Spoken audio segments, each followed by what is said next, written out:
이모님은 젊은 시절에 직업 군인이셨던 이모부님을 잃고 홀로 아들 둘과 딸 하나를 힘겹게 키워오신 분입니다.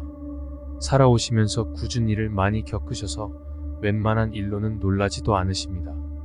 그런 이모님께서 나도 사실 젊을 적엔 겁 많은 색시였단다 하시며 해주신 이야기입니다.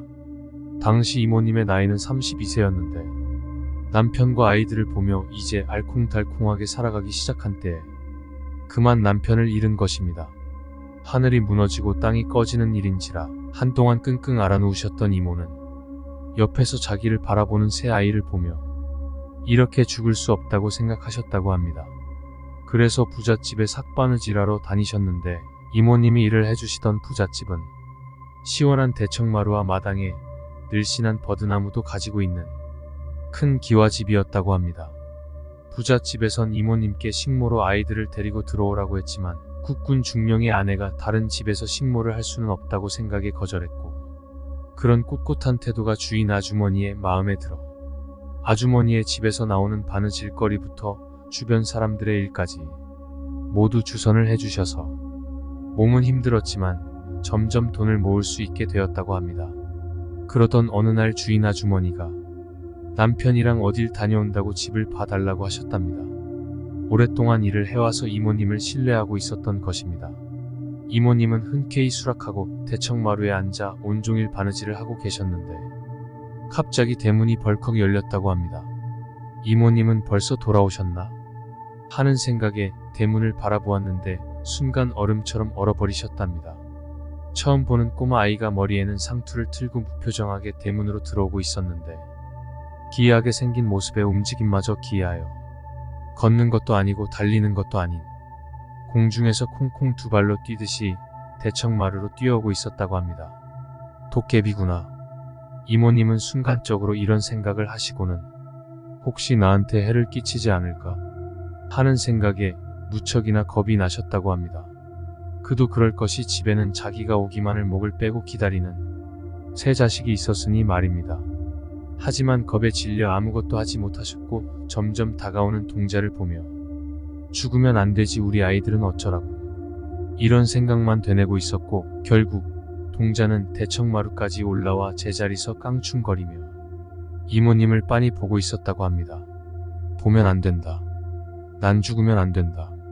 자신을 쳐다보는 동자의 눈은 마치 자신의 혼이라도 빼앗아 갈 것 같은 기묘함이 있었고 이모님은 필사적으로 눈을 감으려고 했지만 이상하게도 눈을 감지도 못하고 식은땀만 흘리고 있었답니다. 하지만 동자는 그런 이모님을 유심히 쳐다보다가 한 번씩 웃고는 지나쳤고 총총 걸음으로 집안을 한 바퀴 돌고는 대문을 나가더랍니다. 동자가 나가자마자 이모님은 실신하셨고 얼마나 지났을까. 이모를 깨우는 주인 아주머니의 다급한 목소리가 들리더랍니다. 힘겹게 눈을 떠보니 주인 아주머니와 그 남편이 걱정스레 보며 무슨 일인지 물어보고 있었고 이모님은 반울음 섞인 목소리로 동자에 관해 이야기했지만 헛개비를 봤다며 믿지 않았답니다. 하지만 주인 아주머니와 달리 주인 아저씨는 매우 당황한 모습으로 잠시 다녀올 곳이 있다고 하시곤 황급히 집을 나가더랍니다. 주인 아저씨가 대문을 나서는 것을 보던 이모님의 눈에 문득 버드나무가 눈에 들어왔는데 그제야 주인 아저씨가 왜 집을 나섰는지 알게 되었고 주인 아주머니가 주시는 설탕물도 내팽개치고 서둘러 도망쳐 나왔다고 합니다.